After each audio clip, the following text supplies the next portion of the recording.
bekerja sama dengan kepala seksi asuhan itu mengassessment, menilai layakkah seseorang itu atau calon PPKS.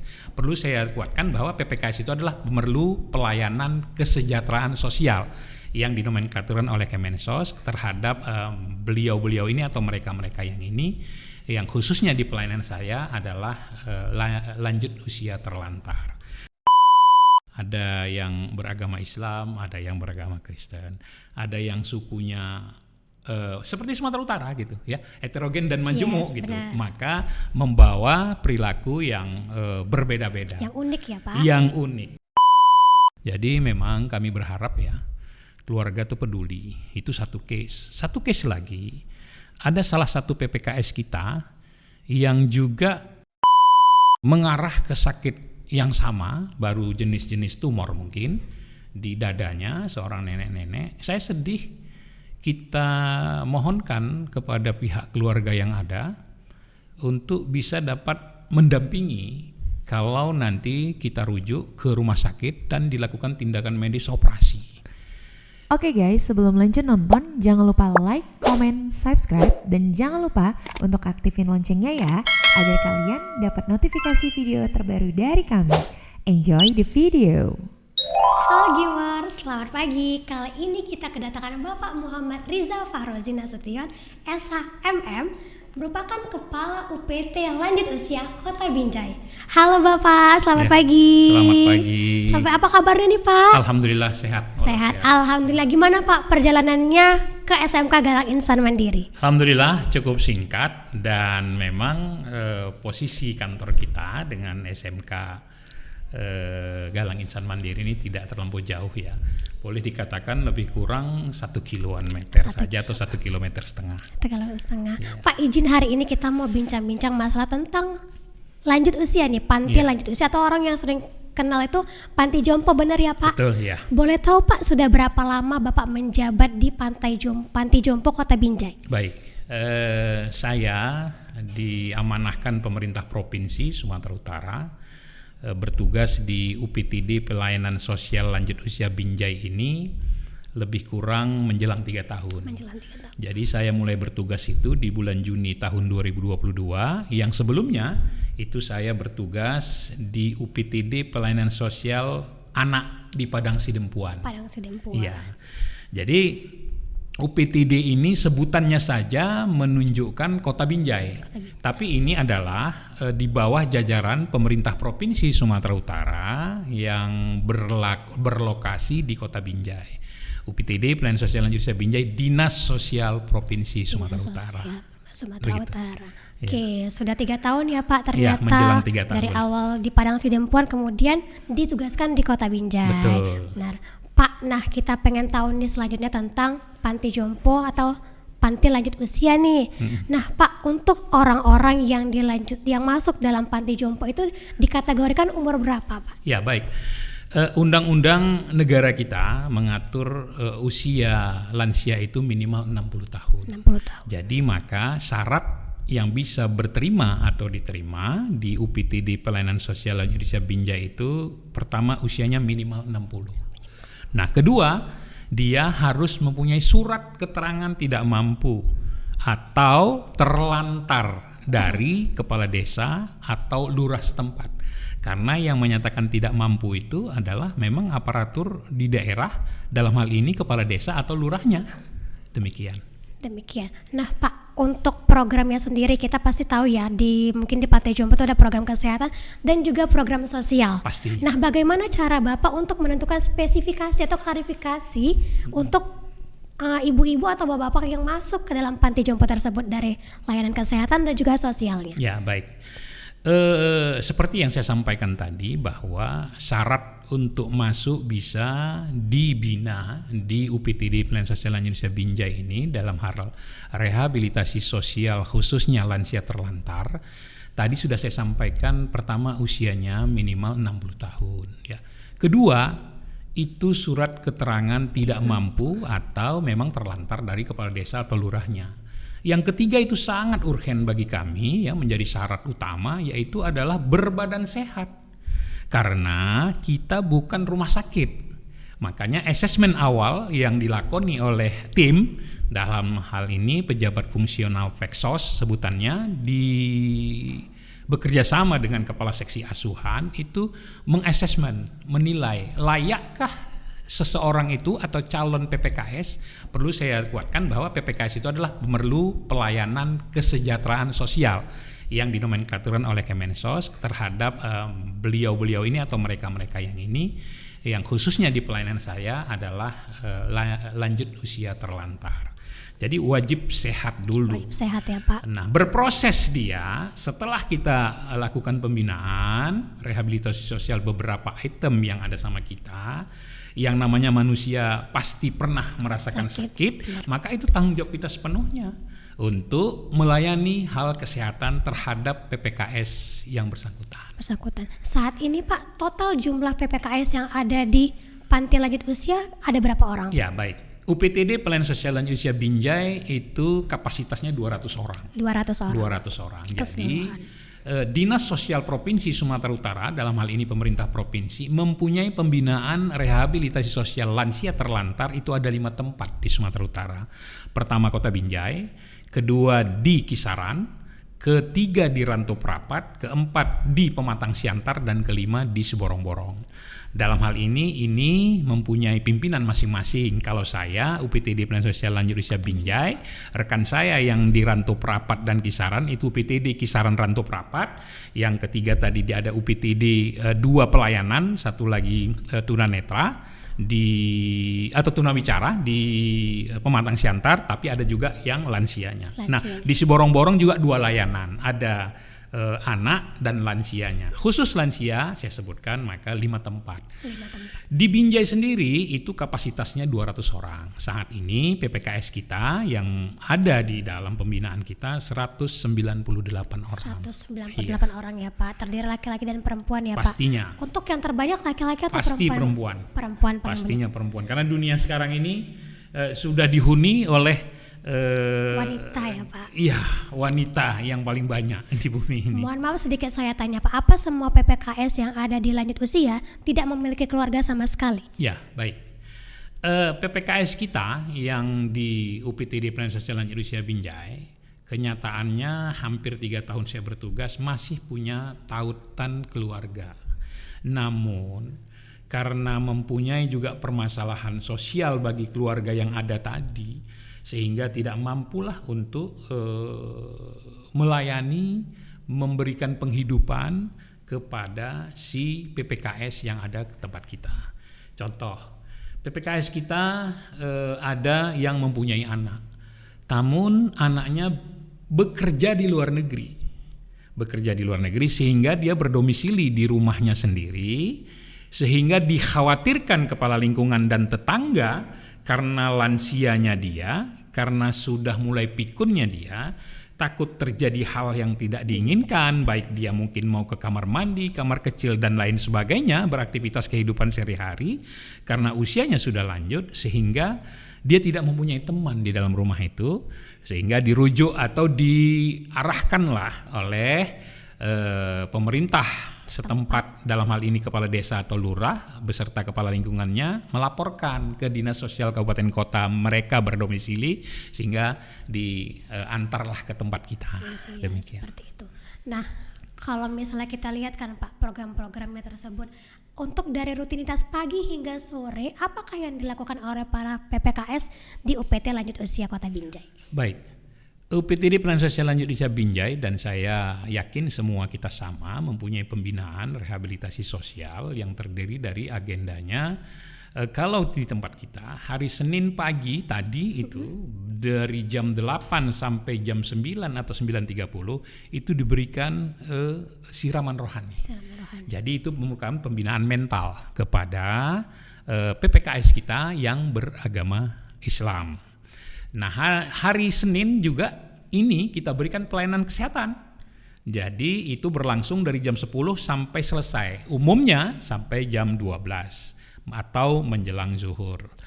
Kalau hari Selasa itu kita memberikan pembinaan fisik. Nah, jadi memang kegiatan lansia ini tidak full 1 hari karena usianya gitu. Nah, jadi pagi kita berikan pembinaan fisik berupa senam sehat lansia. Usai itu kakek nenek yang masih kuat itu tentunya berkenanlah membersihkan ruang tempat tidurnya, merapikan spraynya dan lain-lain sebagainya. Kalau hari Rabu itu kembali kita hadirkan untuk pembinaan rohani. Kita hadirkan ustadz yang sudah kita kerjasama dengan Bapak Ustadz tersebut untuk menyirami rohaninya di lokasi masjid yang ada di UPT di Pelayanan Sosial Lanjut Binjai itu sampai 1 jam setengah. Begitu juga dengan yang beragama Nasrani. Jadwal mereka hari Rabu dan Minggu. Ya, jadi Rabu itu datanglah pendeta untuk menyirami rohani PPKS kita yang beragama Nasrani di aula kita ditempatkan untuk kegiatan tersebut sampai selesai. Nah, kemarin itu 2 tahun yang lalu tidak pernah memang pesiraman rohani bagi agama Nasrani itu dilakukan di hari Minggu. Pada saat saya sudah bergabung, mereka mendatangi saya itu, Pak, sepertinya kami tidak beribadah karena kami itu dulu di luar panti, masih saya muda dulu beribadahnya di hari Minggu, dia bilang. Nah, boleh nggak Pak kami kalau beribadah di hari Minggu? Boleh, saya bilang. Aula, tapi koordinasi dengan pendeta. Mungkin saja pendeta yang sudah kita tugaskan di panti juga mengisi khutbahnya di gereja yang lain pada hari yang bersamaan. Namun kalau sore dia berkenan, nggak apa-apa, saya bilang. Beri pembinaan kepada PPKS. Dan itu sudah berlangsung 2 tahun. Hampir 2 tahun ya. Kita tentunya tidak mempunyai diskriminasi kepada PPKS berjenis keyakinan agama apapun sepanjang pemerintah bisa menghadirkan. Namun di UPTD saya baru ada di 2 agama yang kita layani pembinaan rohani mentalnya.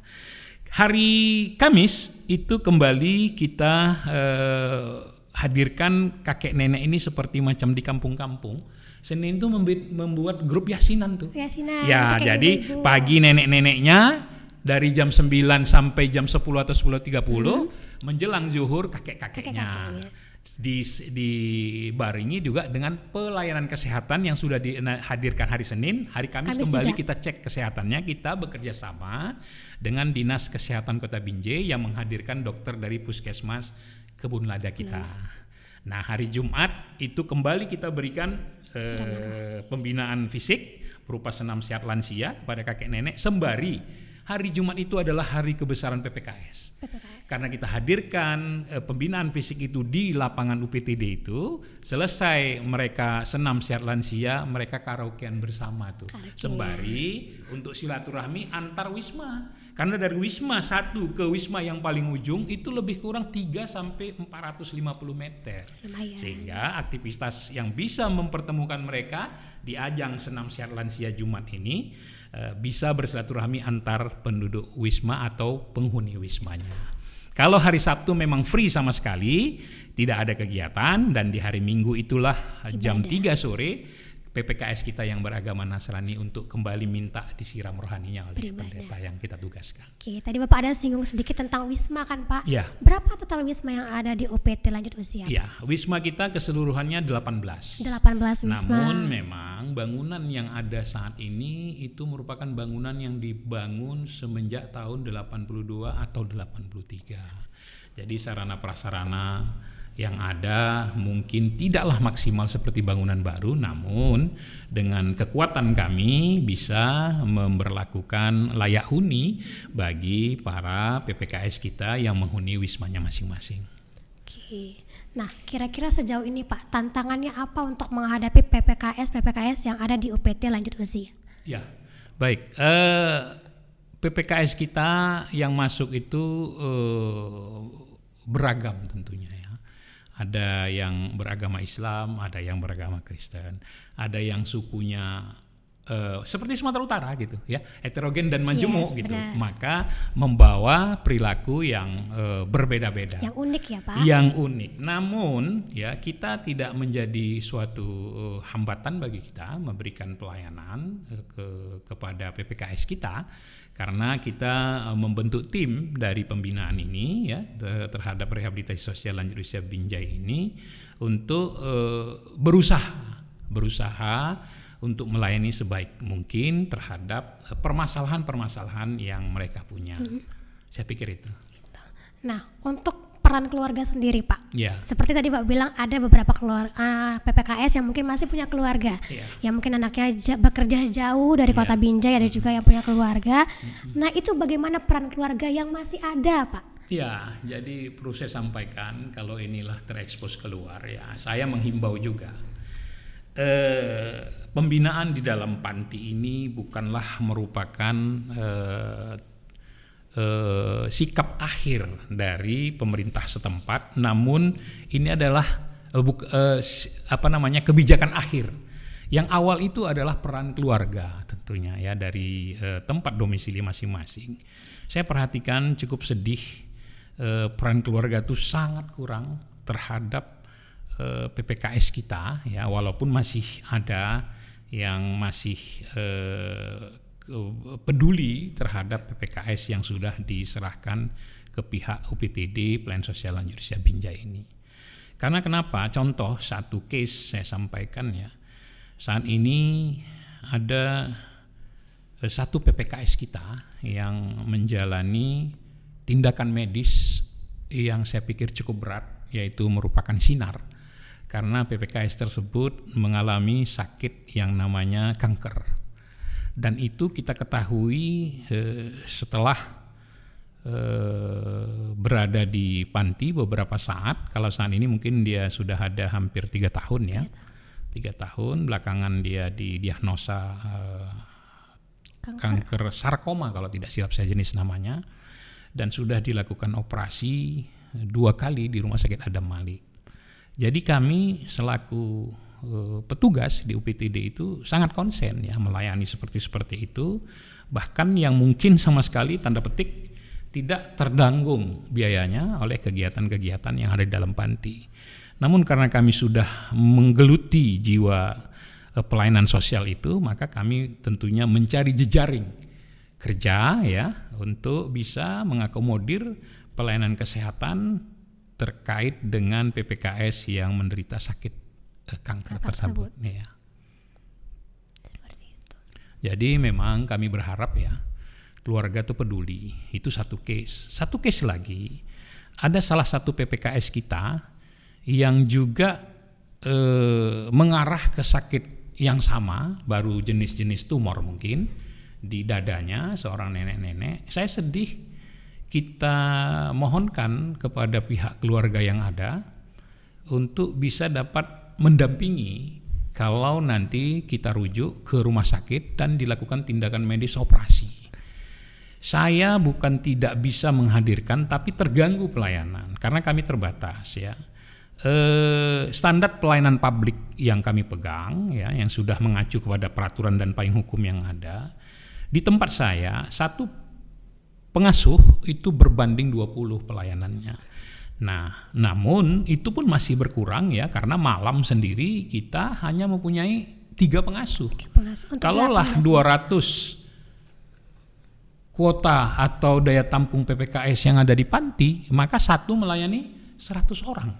Kalau malam. Nah, jadi kita memohon kepada pihak keluarga untuk mendampingi pasca misalnya operasi si PPKS yang bersangkutan. Namun sampai hati pihak keluarga berkenan menandatangani surat tidak berkenan dilakukan operasi. Apa yang boleh saya buat sementara pihak keluarga tidak mendukung? Jadi terkait itu saya menghimbau ya, kalaulah ada pihak keluarga yang menempatkan karena permasalahan sosial yang ada di panti pembinaannya, apakah itu pembinaan panti anak, disabilitas, lansia di tempat saya, kami berharap peran keluarga sangatlah luar biasa terhadap menyokong menyokong semangat daripada PPKS tersebut. Saya pikir demikian. Kalau untuk keluarga sendiri Pak, tidak ada batasan kan untuk mengunjungi keluarga yang ada di panti? Ya, tidak ada. Tidak ada batasan sepanjang jangan jam-jam istirahat. Karena perlakuan pelayanan kita tentunya juga berlaku kepada semua ya. Kalau jam berkunjung itu tidak kami batasi, apalagi hari Sabtu Minggu banyak yang berkunjung, gitu, banyak yang berkunjung. Sejauh ini banyak Pak yang berkunjung untuk orang tuanya? Ada ya, Ada beberapa. ya, ada.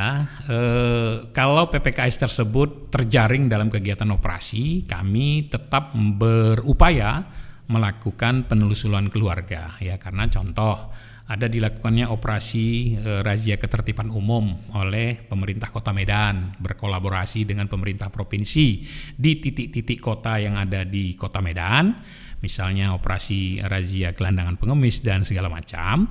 Maka kalau usianya itu 60 tahun ke atas tentunya kan di tempat saya pembinaannya. Kalau dia usianya di bawah 60 masuk ke rekan saya atau panti yang di sebelah saya namanya pelayanan sosial gelandangan pengemis. Nah, sepanjang itu ada keluarganya, kami berupaya mencari terus bagaimana sehingga bisa mendapat sokongan dan dukungan moral dari pihak keluarganya. Oke. Saya pernah lihat di sosial media Pak, Iya. yang kemarin akhir-akhir ini kayaknya viral, Iya. seorang mahasiswi Iya. yang PKL. Ralat itu seorang pelajar. Seorang pelajar yang PKL di Panti Jompo. Iya. Nah, jadi di dalam suatu situasi itu, si nenek sering bercerita kepada siswi tersebut. Nah, ketika siswi tersebut pergi selesai masa PKL-nya, nenek tersebut merasa sangat kehilangan. Apakah itu juga terjadi di wilayah teman Pak? Pasti ya.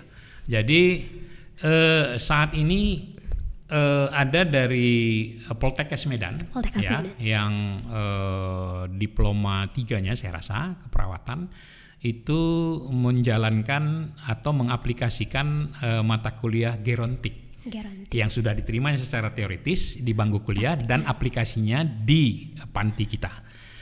Nah, kalau memang si mahasiswa atau mahasiswi tadi berbaur luar biasa dengan si PPKS, maka saya yakin. Karena apa? Ke PPKS tadi menganggap ini cucu-cucu mereka, karena mereka tidak punya keluarga berperhatian.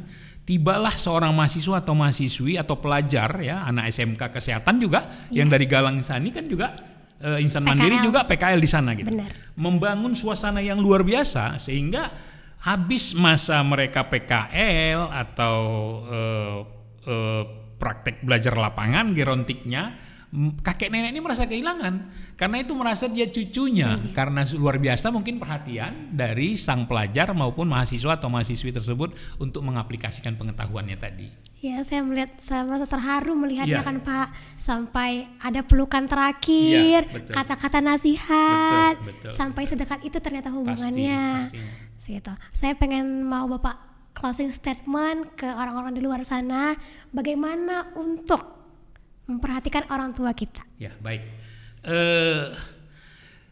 Bapak Ibu sekalian, rekan-rekan sekalian ya, yang kami cintai, bahwa kasih sayang kita kepada lansia ini tentunya janganlah putus, terutama pihak keluarga.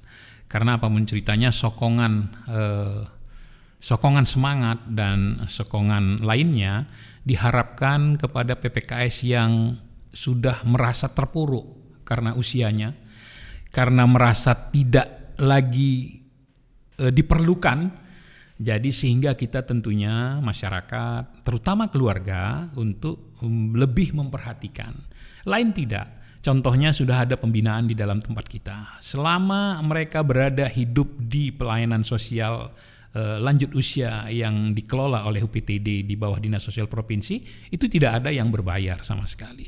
Jadi kami masih berharap ya, untuk masih yang mempunyai tautan keluarga untuk memberi sokongan, sering berkunjung, bahkan orang lain sendiri seperti yang diceritakan oleh pewawancara saya, itu orang lain saja dianggap kakek nenek itu tersebut sudah menjadi cucunya, apalagi pihak keluarga yang memberikan semangatnya. Saya yakin semangat hidup para lansia yang ada di UPTD Pelayanan Sosial Lanjut Usia Binjai makin baik ke depan tentunya. Demikian. Amin. Kita doakan juga Bapak sehat, para Amin. PPKS juga sehat, Amin. dan keluarga yang di luar sana mungkin mencari nafkah, sehingga menitipkan mungkin bahasa lebih halusnya ya Pak, Tentu. menitipkan para PPKS di panti lanjut usia, diberikan kesehatan juga. Mungkin hari ini bincang-bincang kita segini aja nih Gimers. Saksikan mungkin ada next episode lagi. Sampai jumpa. Assalamualaikum warahmatullahi wabarakatuh. Waalaikumsalam.